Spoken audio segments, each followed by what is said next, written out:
Hi welcome back to my channel. ఈరోజు కథ ప్రేమ పరిచయమే 95వ భాగాన్ని వినేద్దాం.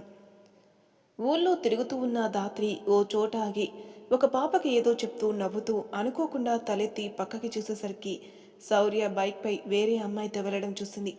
1కి 10 సార్లు శౌర్యనా కాదా అని తీక్షణంగా చూసుకుంది. శౌర్య అని అర్థం అవ్వగానే చేతిలో ఉన్న ఆ పాప చేతిని చేజార్చుకుని అలా చూస్తూ ఉండిపోయింది. ఆ అమ్మాయి కళ్ళల్లో కనిపిస్తున్న సిగ్గు దాత్రి మనసుని కబలిస్తుంది. కన్నీరు ఒక్కటే తక్కువ. అలా చూస్తూ దిగులుగా ఉండిపోయింది. శౌర్య తెలియకుండానే బైక్ ఆపేసి ఎదపై చెయ్యి వేసుకుని ఓ మారు పక్కకు చూడబోయాడు. అంతే, దాత్రికి అర్థమైంది అది. అక్కడి నుంచి శౌర్యకి కనపడకుండా ఓ ఇంటి పక్కకి తప్పుకుంది. శౌర్య ఒకసారి చుట్టూ చూసి తల తిప్పేస్తాడు. పద్దు, ఏమైంది బావా? ఎందుకు ఆపావు? పంచాయతీ ఆఫీస్కి ఇంకా దూరం ఉంది అంది. తల ఊపి మళ్ళీ బైక్ స్టార్ట్ చేసి తీసుకుని వెళ్ళాడు. శౌర్య వెళ్ళిన మరుక్షణం బయటకొచ్చి తనతో వచ్చిన వాళ్ళ కోసం చూసింది. వాళ్ళు ఆ సందులోనే ముందుకు వెళ్ళిపోయారు. తనకిక ముందుకు వెళ్ళాలి అనిపించలేదు. అక్కడి నుంచి వెనక్కి తిరిగి వెళ్ళిపోతూ, నాకు శౌర్య ఎదురుపడడం లేదు, కారణం ఏదైనా అవ్వచ్చు, కానీ నా మనసు అయితే తెలుసు కదా అతిబలా నీకు అనుకుని తను ఉండే చోటుకి వచ్చేసింది. విద్యని శౌర్య వెళ్ళొద్దు అన్నా తను ఉండలేక తన పని ఆపి దాత్రి కోసం వెళ్ళింది. విచిత్రంగా తను అక్కడ కనపడకపోవడంతో ఎక్కడికి వెళ్ళిందా అని వెతుకుతోంది వింధ్య. ఇంతలో ఎదురుగా వస్తూ కనిపించింది దాత్రి. ఎక్కడికెళ్ళావు దాత్రి అంది వింధ్య. దాత్రి మాట్లాడకుండా లోనికి వెళ్ళిపోయింది. వింధ్య వెనకే వెళ్ళి ఏమైంది దాత్రి అంది. దాత్రికి ఏం అర్థం కాలేదు. మనసంతా ఏదో వ్యధ కమ్మేస్తుంటే వెంటనే వింధ్యని హత్తుకుంది. వింధ్యకి దాత్రి అలా హత్తుకోవడంతో ఏం అర్థం కాక ఆశ్చర్యపై అలానే ఉంది. దాత్రి కాసేపటికి దూరం జరగగానే వింధ్య దాత్రిని కూర్చోబెట్టి, నీ మనసు పడే బాధ ఏంటో నాకు తెలియదు, కానీ ఓ మంత్రం చెప్తా, పాటిస్తావా? దాత్రి వింధ్య వైపే చూస్తుంది. వింధ్య నవ్వి వాటర్ ఇచ్చి, తాగి చక్కగా పడుకో కాసేపు. ఏ సమస్యకైనా మన బ్రెయిన్ సమాధానం చెప్పగలదు, కానీ దానికి విశ్రాంతి కావాలి కదా. ఆ ఆలోచనలతో నింపేస్తే గందరగోళం అవుతుంది. దాత్రి వాటర్ తాగి అదే బెటర్ అని రెస్ట్ తీసుకుంది. వింధ్య అంతలో తను చేయాలనుకున్న పనిని చేసేసి గప్చుప్గా ఊరుకుంది. సమయం చాలానే గడిచింది. దాత్రి కళ్ళు తెరిచి చూసేసరికి వింధ్య బయటకు చూస్తూ కనిపించింది. దాత్రి పిలవడంతో వింధ్య తన వైపు తిరిగి, నీ బాధలను తన చిరునవ్వుతో దూరం చేసే పర్సన్ వస్తారు, చూస్తూ ఉండు దాత్రి అని తన దగ్గరికి వస్తూ, అవును, ఎల్లుండి నుంచి జాతర ఉత్సవాలు మొదలవుతాయి, వస్తావుగా? దాత్రి తల ఊపింది. ఇన్నాళ్ళు నీతో ఉన్నా నాకోటి అర్థం కాలేదు. నువ్వు సైలెంట్గా ఉంటావా, అల్లరి చేస్తావా అనేది అంది వింధ్య. నీ నవ్వు చూస్తే నాకు మాటలు రావు వింధ్య, సో సైలెంట్ అని అనుకో అనేసింది దాత్రి. నా నవ్వుకేమి అంది. నేను ఫిదాలే అని నవ్వుతూ శౌర్యాన్ని గుర్తు చేసుకుని, నీకోసం నా ప్రాణం ఎదురు చూస్తుంది అని గుర్తుంచుకో శౌర్య అనుకుంది మనసులో. సరే సరే, నేను వెళ్ళొస్తాను. ఏమైనా అవసరమైతే ఎవరితో అయినా కబురు పెట్టు దాత్రి అంది. దాత్రి తల ఊపింది. వింధ్య అక్కడి నుంచి వెళ్ళిపోయింది. పద్దుని పంచాయతీ ఆఫీస్ వద్దకు తీసుకెళ్లి బయట వెయిట్ చేస్తున్నాడు శౌర్య. ఇంతలో ఒక పాప ఓ పిల్లాడితో గొడవ పడుతూ అల్లరి చేస్తూ కనిపించింది. శౌర్యకి వెంటనే దాత్రితో తన మొదటి రోజులు గుర్తుకు రావడం మొదలయ్యాయి. పద్దు పని పూర్తి చేసుకుని బావా అని పిలుస్తున్నా వినిపించుకోకుండా ఉన్నాడు. పద్దు భుజం మీద చెయ్యి వేయగానే వెంటనే అటు చూసి పక్కకి జరిగిపోయి వెళ్దామా అన్నాడు. పద్దు తలూపింది. ఈసారి వెళ్ళేప్పుడు భుజాన చెయ్యి కాదు, శౌర్య నడుం చుట్టూ వేసి కూర్చుంది. నీ చెయ్యి తీస్తే బైక్ నేను నడుపుతా, లేదంటే నేను వదిలేసి వెళ్ళిపోతా, నడువుకొని వద్దు కానీ మొహంలో ఏ భావం లేకుండా చెప్పాడు. పద్దు చటుక్కున వెనక్కి చెయ్యి తీసింది. తనని ఇంటి దగ్గర దింపి లోనికి వెళ్తుంటే విదర్ శౌర్యాని ఒక పక్కకి లాక్కునెళ్ళి, ఎందుకు శౌర్య ఈ ఊరిలో ఉండి కూడా దాత్రికి దూరంగా ఉండాలనుకుంటున్నావు? నేనెందుకు అలా చేస్తాన్రా? తన నుంచి దూరం అంటే నాకు ఎంతటి బాధో నీకు తెలీదా? మరి అలాంటప్పుడు ఎందుకు ఇది? తనని ఇక్కడికి తీసుకుని వస్తే ఈ మల్లికా గారి గోల ఉండదు, ఈ పద్మాన్ని భరించాల్సిన పని ఉండదు కదా. ఇప్పటి వరకు ఎలా చెప్పాలో తెలియదు కాబట్టి చెప్పలేదు, కానీ ఇప్పుడు అర్థం చేసుకుంటావని నమ్మకంతో చెప్తున్నాను.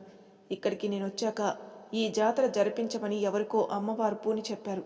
ఆవిడ మాటల్లో నేను దాత్రి ఇక్కడికి వచ్చిందా అని అంచనా వేశాను, కానీ నేను అపోహపడుతున్నాననుకున్నాను ఆ క్షణం. కానీ మొన్నటి రోజున తనని ఇక్కడ చూసి ఆశ్చర్యపోయాను. మా ఇద్దరి జీవితానికి సంబంధించింది ఏదో ఇక్కడుంది, కానీ అది ఏంటి అనేది నాకు ఇప్పటి వరకు తెలియలేదు. ఏ విషయమై మమ్మల్ని మా డెస్టినీ ఇక్కడికి లాక్కొనొచ్చిందో ఆ విషయమే మమ్మల్ని ఒకరినొకరు ఎదురుపడేలా చేస్తుంది. అంటే అని అడిగాడు సరిగ్గా అర్థం కాక. మేమిద్దరం మా అంతటా మేముగా ఎదురు పడకుండా ఒకరికి ఒకరం తెలిసేలా ఎక్కడ ఎదురు పడతామో అక్కడే మేము తేల్చుకోవాల్సిన విషయం ఉంది. దానికోసమే ఈ నిరీక్షణ. ఆ సమయం ఎప్పుడు వస్తుందా అని ఎదురు చూస్తున్నాను. లేదంటే దాత్రిని ఎదురుగా పెట్టుకుని ఇన్నాళ్ళు దూరంగా ఉండగలనా? ఉండే శక్తి నా మనసుకి ఉంది అనుకుంటున్నావా విదర్ అని తన మనసులో ఇప్పుడు కూడా దూరంగా లేను. ఎప్పటిలా రాత్రికి తన చెంతకి చేరుతున్నాను.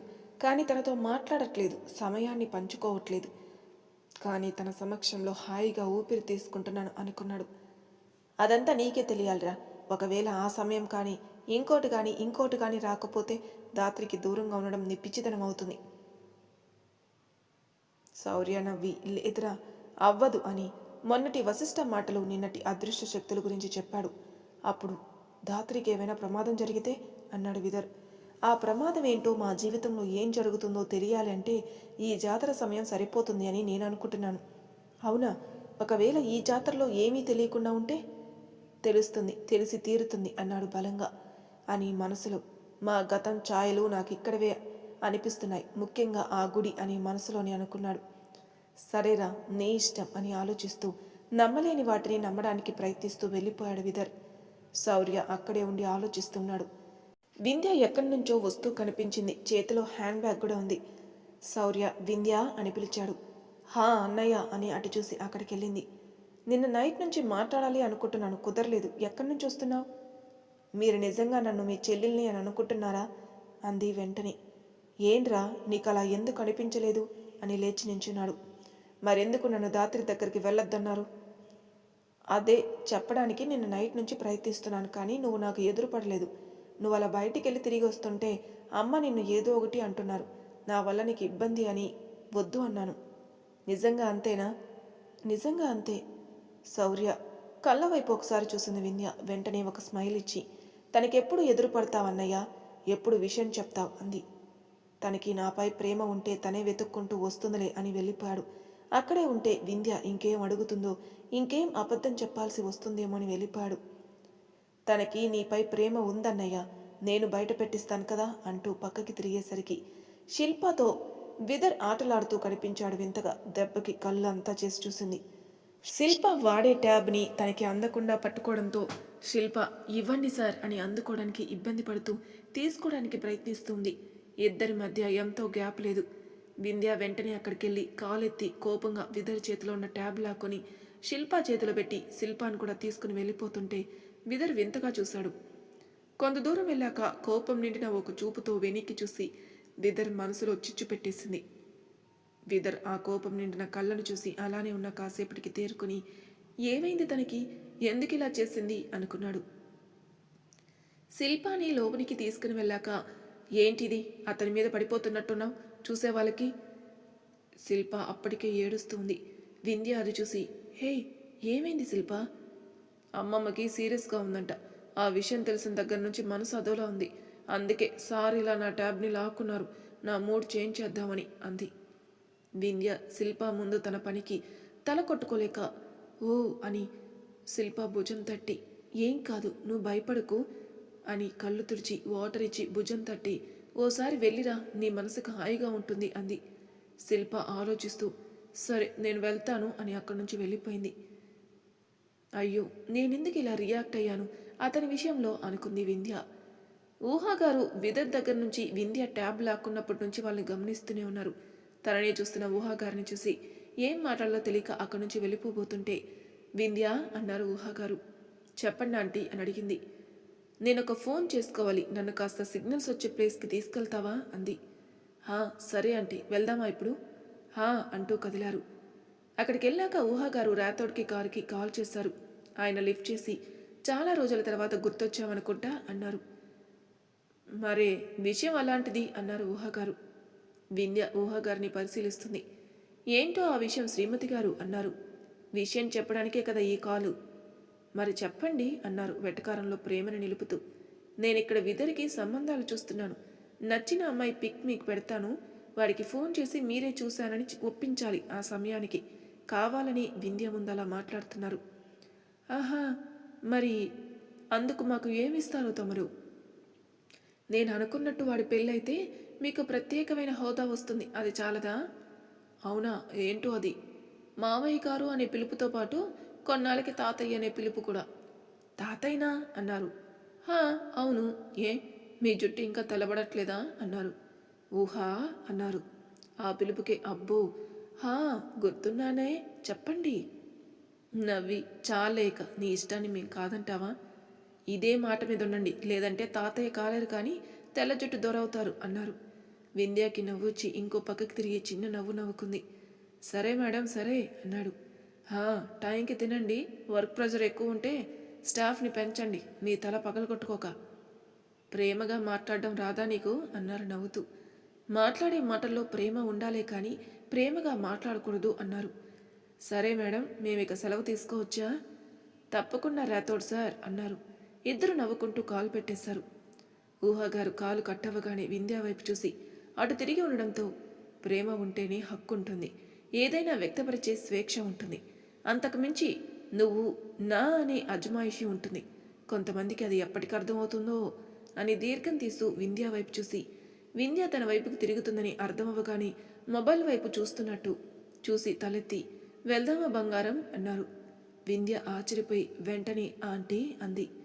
ఊహాగారు పద అని నడుస్తున్నారు. నన్ను మీరు తప్పుగా అర్థం చేసుకున్నారేమో అనుకుంటున్నాను ఇప్పటి వరకు, కానీ ఈ పిలుపు అంది వింధ్య. ఆ రోజు ఏదో ఊరికే అన్నానంతే, అయినా మీ హృదయాలు మంచివి కాబట్టి ఇంకా విదర్వాలు ఇక్కడుంటున్నారు అంది ఊహ.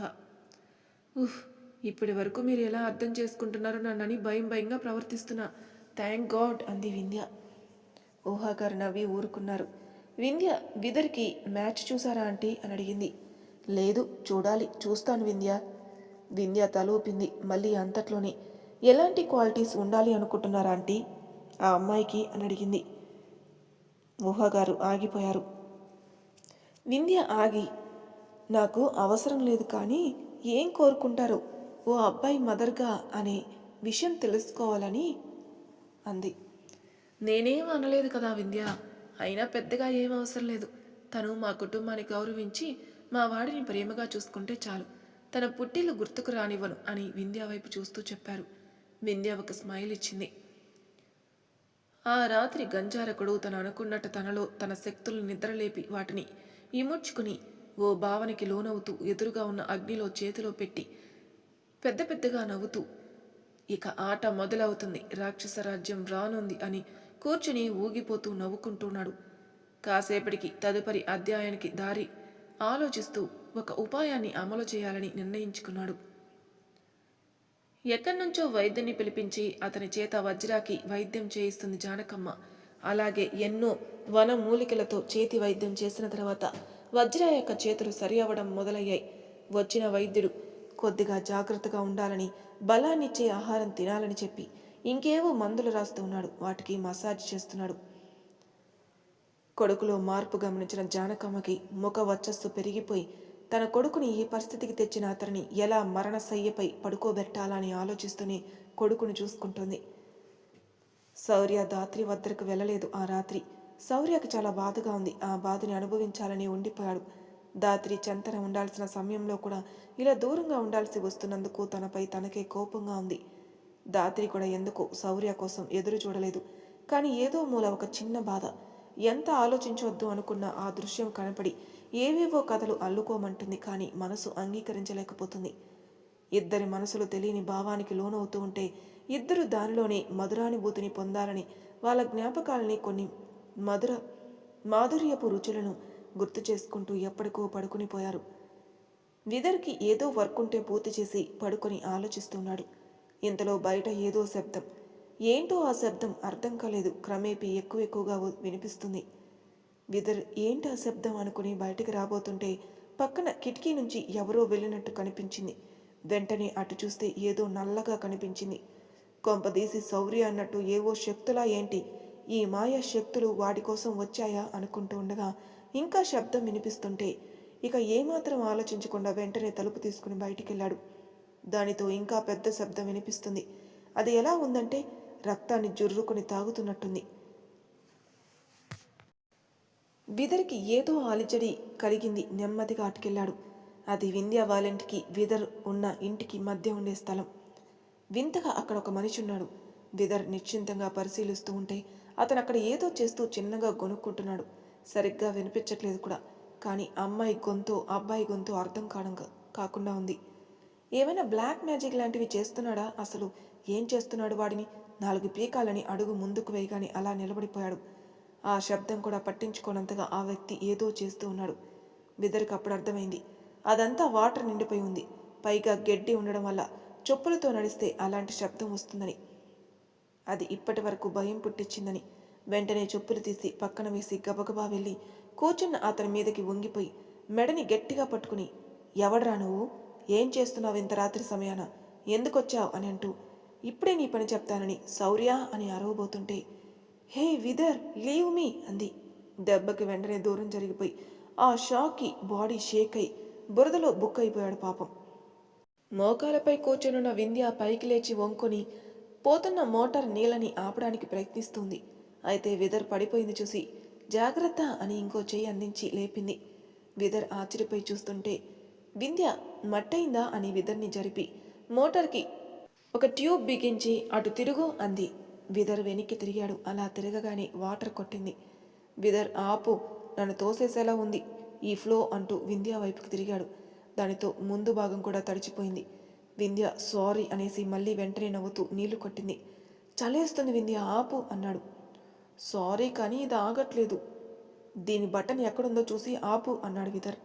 అవును కదా, నా మతి ఎటుపోయింది ఇప్పటి వరకు? ఇందాకడి నుంచి చేత్తో ఆపుతున్నాను అని తల కొట్టుకుంది. నా దగ్గరకు వచ్చిందలే అన్నాడు. వింధ్యాకు అర్థం కాక ఏంటది అంది. విదర్ నవ్వుతూ నీ మతి అన్నాడు.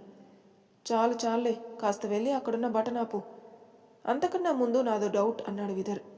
వింధ్య విదర్ వైపు చూసి, అయినా నువ్వు తడిచి ఉన్నావుగా అని తన చేతులు నీట్గా తన డ్రెస్కి తుడుచుకుని వెళ్ళి ఆపింది. విదర్ వెనకే వెళ్ళి, ఈ బటన్ వేయకుండా నీకు మోటార్ ఎలా ఆన్ అయింది? హిహిహి అంటే నిజానికి నేను వచ్చినప్పుడు మోటార్ బటన్ వేసి నా మొక్కల్ని పలకరించుకుంటూ వెళ్ళిపోయాను. అయితే నిద్రమత్తు ఎక్కువై నా మతి మందమతి అయ్యి ఇలా అయ్యింది అంది. అవును, ఇంత నైట్ టైం ఈ గడ్డిలో ఈ మొక్కల్లో ఎందుకు తిరుగుతున్నావు అని అడిగాడు మరోసారి సందేహంగా. అంటే అని విదర్ చేయి పట్టుకుని ఆ ఇంటి వెనక్కి తీసుకెళ్ళినట్టు తీసుకుని వెళ్ళింది. విదర్ వెనకే వెళ్ళాడు. అలా వెళ్తుండగానే విదర్ ముక్కుకి ఏదో పరిమళం తాకింది. విదర్ కళ్ళు మూసుకుని వింధ్య వెనక వెళ్తున్నాడు. వింధ్య విదర్ని తీసుకునొచ్చి ఓ చెట్టు కింద నించోబెట్టింది. కళ్ళు తెరవకుండా ఆ సువాసనని ఆస్వాదిస్తూ ఉన్నాడు. వింధ్య విదర్ చెయ్యి వదిలి తను కూడా కళ్ళు మూసుకుని ఉండిపోయింది. వింధ్య చెయ్యి వదలగానే తెలివిలోకి వచ్చిన విదర్, ఏంటి స్మెల్ అన్నాడు. వింధ్య వెంటనే, ఇది పారిజాతం. సాయం సమయాన విచ్చుకొని రాత్రంతా ఇదిగో ఇలా పూల వర్షం కురిపిస్తుంది అని తనపై పడిన చిన్న పువ్వును తీసి చూపించింది. విదర్ దాన్ని స్మెల్ చేసి, భలే ఉందే అన్నాడు. కదా, అందుకే ఇలా వచ్చాను. చాలా రోజులైంది ఇక్కడికొచ్చి. అలా వస్తూ మోటార్ వేసి వచ్చాను. వాటర్ ఎక్కువ అవుతున్నాయని మోటార్ దగ్గరకు వచ్చాను. కానీ ఈ మత్తులో బటన్ ఆఫ్ చేయకుండా నేను ఈ ప్రవాహంతో పోటీ పడుతున్నాను మతిపోయి అని నవ్వింది. విదర్ నవ్వుతూ, నువ్వు తిరుగుతుంటే నాకు వినిపించి ఏంటి శబ్దాలని వచ్చాను. పైగా అబ్బాయిలా ఏంటి గెటప్పు? నైట్ కదా, వేసుకోకూడదా ఏంటి? హెయిర్ అయినా కనిపిస్తే గుర్తుపట్టేవాడివేమో, కానీ నేను హెయిర్ని మడతపెట్టి ఇలా దీనితో కవర్ చేసుకున్నాను అని తల మొత్తం చుట్టూ ఉన్న ఒక టోపీని చూపించింది. విదర్ తలూపి, నాకు చలిగా ఉంది, పోదామా అన్నాడు. ఎలాగో మోటార్ ఆపేశాను, నేను కాసేపు ఈ మత్తు గాలిలో ఉండిపోతాను అని అక్కడ తిరగబోయి కాలికి కింద గడ్డి చుట్టుకుని పడబోతే విదర్ హే అని ఆశ్చర్యంగా వింధ్య పడకుండా నడుం చుట్టేస్తే వింధ్య విదర్ షర్టుని పట్టుకుంది పడిపోతానేమో అన్న భయంతో. పౌర్ణమి ఛాయలు దగ్గర ఉండడంతో పండు వెన్నెల పందిరిలో పారిజాత వృక్ష గూడు కింద ప్రియమార చూపులు కలిపేశారు. ఇద్దరిలో మౌనం ఆవహించి ఆ క్షణాన్ని కదలనివ్వకుండా చేస్తుంది. విదర్ వింధ్య కనుల నుంచి అదరాలపైకి చూపు మరల్చి దగ్గరికి వెళ్ళబోయాడు. వింధ్య ఆ సువాసనపు మత్తులో ఓ తెలియని హాయిలో అతనికి సహకరించడానికి కనులు మూయబోయి వెంటనే ఆగింది. విదర్ కూడా శౌర్య చెల్లెలు అన్న ఆలోచన తట్టగానే వెంటనే ఆగి ఆ గాలిలో ఎగిరి పడితే ఇలాగే పడిపోవాల్సి వస్తుంది అని నించోబెట్టాడు. వింధ్య వెంటనే దూరం జరిగిపోయి ఏమీ తెలియదన్నట్టు తల వంచుకుని, పట్టుకున్నారుగా ప్రస్తుతానికి అని, సరే పదండి, ఇంకా ఇక్కడ ఎక్కువసేపు ఉండడం మంచిది కాదు అంది. ఉంటా అన్నావు కదా అన్నాడు. ఇప్పుడు ఉండాలని లేదు పదా విదర్ అని ముందుకు నడిచింది. విదర్ మనసులో నాకు కలిగిన భావన తన మనసులో కూడా కలిగిందా, ఎందుకు తల వంచుకొని సమాధానం చెప్తుంది అనుకుని హే పాము అన్నాడు. ఆ అని ఎక్కడ ఉందో చూడకుండా వెళ్ళి విదర్ చేతిని పట్టుకుని ఎక్కడా ఎక్కడా అంటుంది. దెబ్బకి చెమటలు కూడా పట్టాయి వింధ్యాకి. తన రియాక్షన్కి విదర్కి నవ్వు వస్తున్నా తన చొరవ నచ్చడంతో ఆ పక్కన ఉంది అన్నాడు. వింధ్య తల అట్టు తిప్పబోతుంటే చూడకు, చూస్తే అది నీ కోసం వస్తుందేమో అన్నాడు. నిజమ్మా అన్నట్టు విదర్ వైపు చూసి భయంతో ఆ రోజు రాత్రి మన పైకి పెద్ద పాము వచ్చింది కదా, ఆ క్షణం నుంచి పాము అంటే నా గుండె వేగం పెరిగిపోతుంది విదర్, చాలా భయం వేస్తుంది. దయచేసి అది పోయే వరకు నా చెయ్యి వదలకు అంది. అలా ఎలా వదిలేస్తాను చెప్పు అని సరే నాతోరా అని వింధ్యాని తనతో తీసుకుని వెళ్తున్నాడు. వింధ్య ఎటూ చూడకుండా తల కిందికి దించుకుని విదర్ వెనకే వెళ్తుంటే విదర్ ముందుకు వెళ్తూనే వెనక్కి తిరిగి చూస్తాడు. తనలా తన చేతిలో చెయ్యి వేసి తన వెనకే వస్తుంటే ఇది అని చెప్పలేని ఫీలింగ్, కానీ అది విదర్కి చాలా నచ్చింది. అయితే పక్కకు విసిరిన చెప్పులు గుర్తుకు రావడంతో వెళ్ళి వాటిని వేసుకుని వింధ్యాని ఇంటి ముందు వదిలిపెట్టాడు. వింధ్య తలెత్తి చూస్తే విదర్ లోనికి వెళ్ళు వింధ్య అన్నాడు. పాము వెళ్ళిపోయిందా అని 1-2 అడుగులు వెనక్కి వేసి అటు చూడబోతే అదెప్పుడో పోయి ఉంటుందిలే అన్నాడు విదర్. వింధ్య ఇక చచ్చిన రాత్రి సమయాన్ని ఇక్కడికి రాను, గుడ్ నైట్ అని వెళ్ళబోతుంటుంది. విదర్ కొత్తగా వింధ్య చేయి పట్టుకుని ఆపి నాకెందుకో నిన్ను వదలాలని లేదు అన్నాడు. వింధ్య అర్థం కాక ఏమైంది అంది. తెలియట్లేదు అన్నాడు. వింధ్య నవ్వుతూ చేయి విడిపించుకుంటూ తెలుసుకో అయితే అని తను అక్కడ ఉండకుండా లోనికి పరిగెత్తింది. విదర్కి తన మనసులో ఏముందో అర్థం కాలేదు.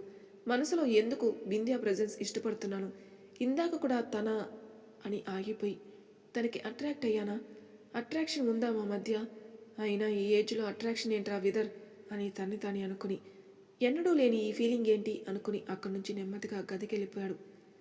వింధ్య గదికెళ్ళాక తలుపు గడియపెట్టి అలా తలుపుకి ఆనుకుని కళ్ళు మూసుకుంది.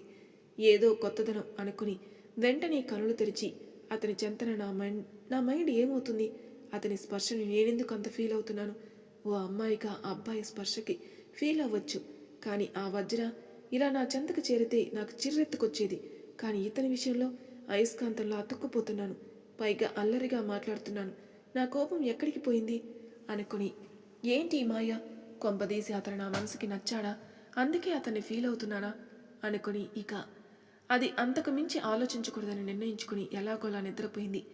నిద్రపోయే ముందు మళ్ళీ అతనికి దూరంగా ఉండాలి అనుకుని నిద్రపోయింది. మరి తనవై భాగంలో ఏం జరగబోతుందో నెక్స్ట్ ఎపిసోడ్లో తెలుసుకుందాం. అంతవరకు నా ఛానల్ సబ్స్క్రైబ్ చేయని వాళ్ళు ప్లీజ్ సబ్స్క్రైబ్ చేసుకోండి, లైక్ చేసి షేర్ చేయండి, మీ అభిప్రాయాలు నాకు కామెంట్ రూపంలో తెలియజేయండి. Thank you for listening.